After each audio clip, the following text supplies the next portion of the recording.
There's no draft day in professional sports that is as important as the NBA draft. In football, if you draft a franchise QB, you still have to build an offensive line to protect him, a good defense to balance him, and then an offensive system that complements him.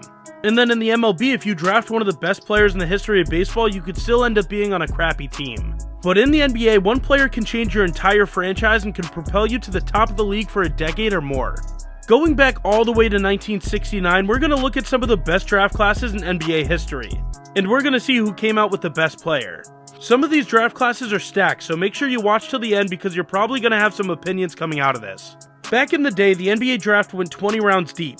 Even with all of those rounds, the 69 draft only produced 2 Hall of Famers. But picking the best player from this class is pretty easy. It's obviously Lew Alcindor, who would later be known as Kareem Abdul-Jabbar. He would go on to win a total of 6 NBA titles, 6 MVP awards, and 2 Finals MVPs, and he retired as the NBA's all-time leader in blocks and points scored. He also invented the skyhook and even made goggles look cool.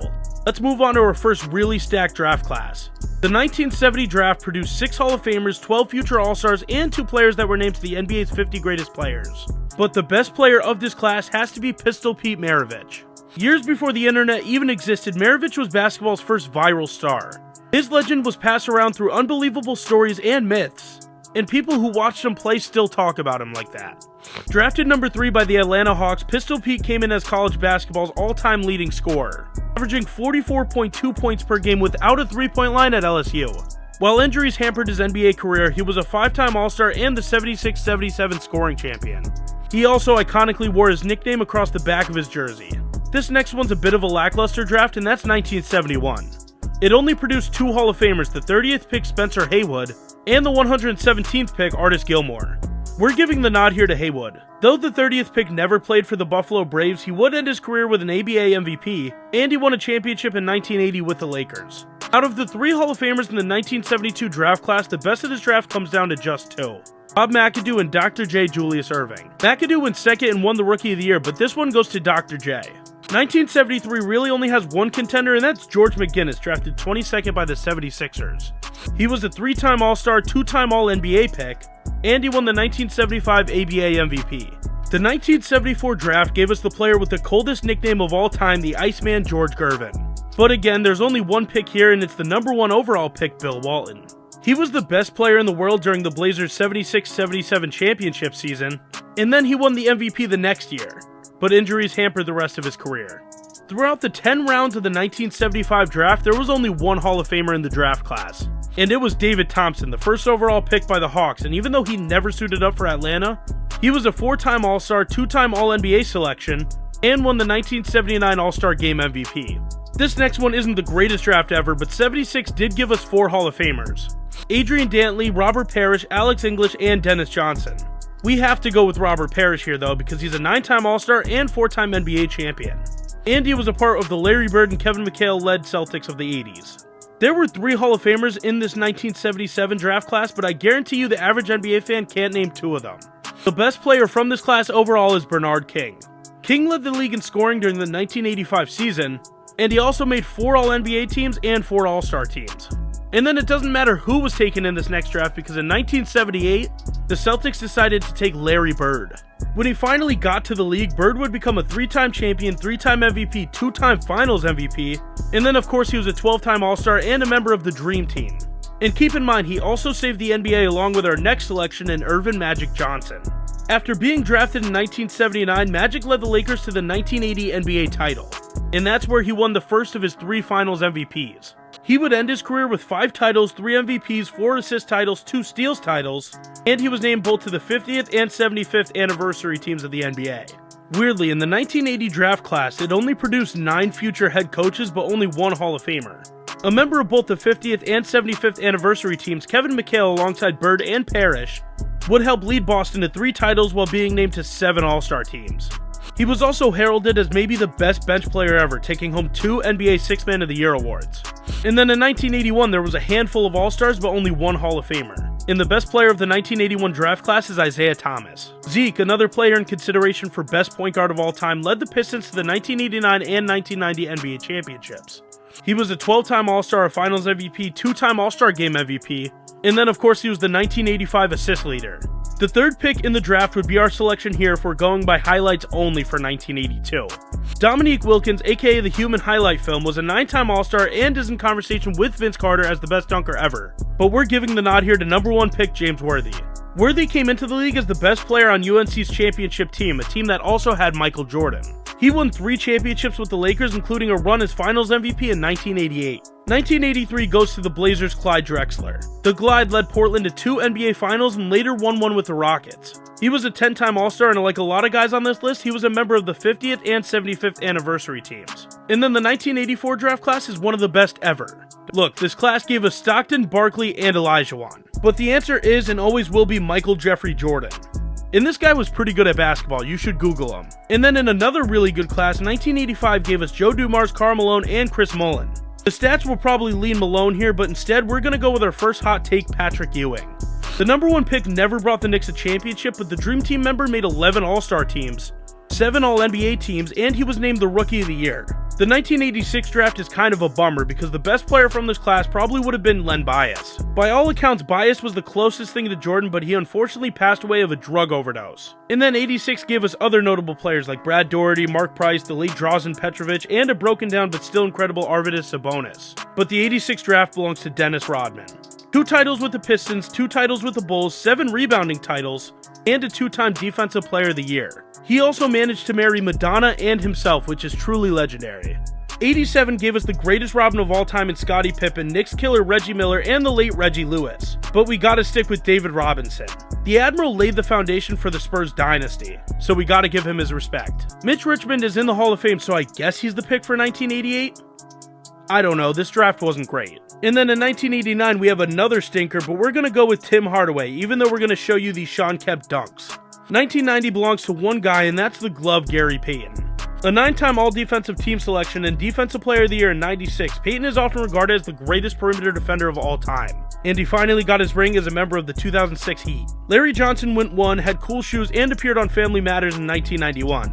But the best player from this draft class is the late Dikembe Mutombo. We all know that he was an amazing defender, and I just want to say rest in peace to one of the GOATs. 1992 only has one man, and let me list off his accolades. 4 titles, 3 Finals MVPs, 2000 League MVP, 15 All-Star teams, 3 All-Star Game MVPs, 2 scoring titles, 4 rap albums, and 1,000 commercials and counting. So of course 92 belongs to Shaq.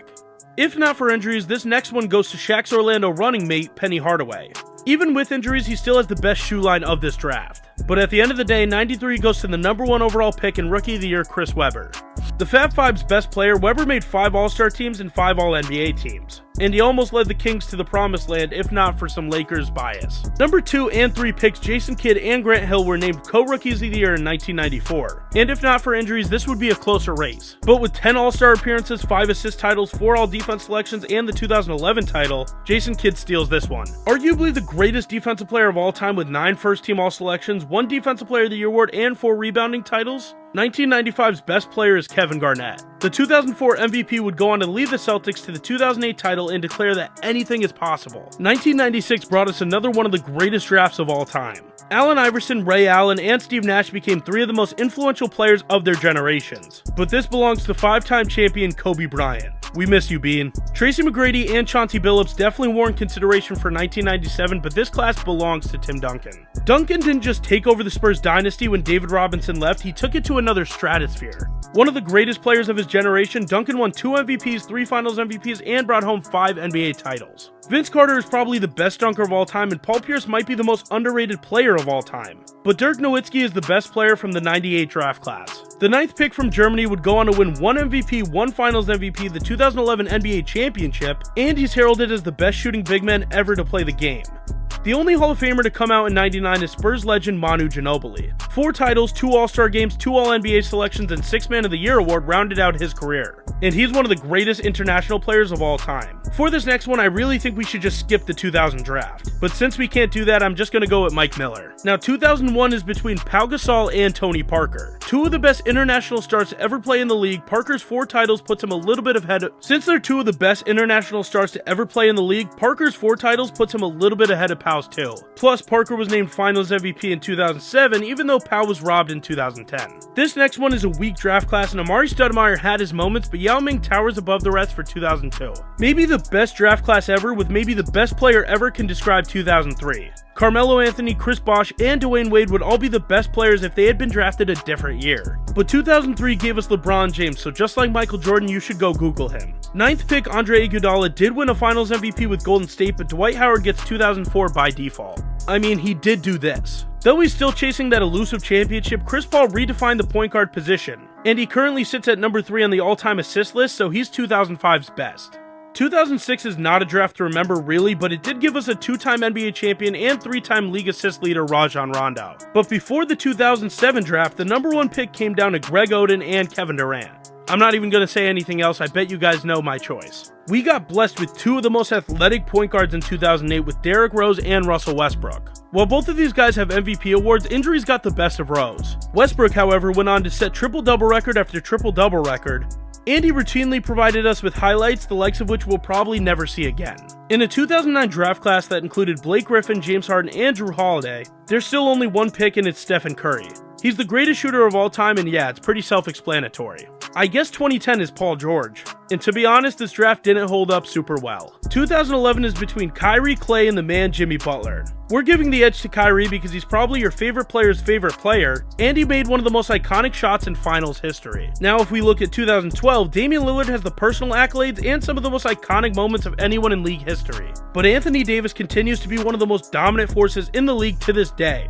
And he helped bring home the Lakers' 17th NBA championship, so he's the best for 2012. And then the 2013 draft begins with the biggest bust ever in Anthony Bennett. But 2013 made up for it with the discovery of 2-time MVP and finals champion Giannis Antetokounmpo. 2014 is easy and it's Nikola Jokic. Can you believe he went 41st overall and during a Taco Bell commercial? It's really kinda crazy to think about. The 13th overall pick in 2015 was Devin Booker, and he already led the Suns to a finals appearance. And don't forget, he played a key role in the USA's gold medal run in the Paris Olympics, so he's the guy. And then in 2016, Jaylen Brown takes the crown just like he did with last year's NBA Finals MVP award. His running mate Jason Tatum was taken the next year and ranks among the top MVP contenders this year, so he's definitely the best from 2017. As of right now, 2018 belongs to Luka Doncic, but Shai Gilgeous-Alexander and Jalen Brunson are definitely worthy opponents, so make sure to watch that. 2019 should be Zion Williamson, but for now we'll give the edge to Ja Morant.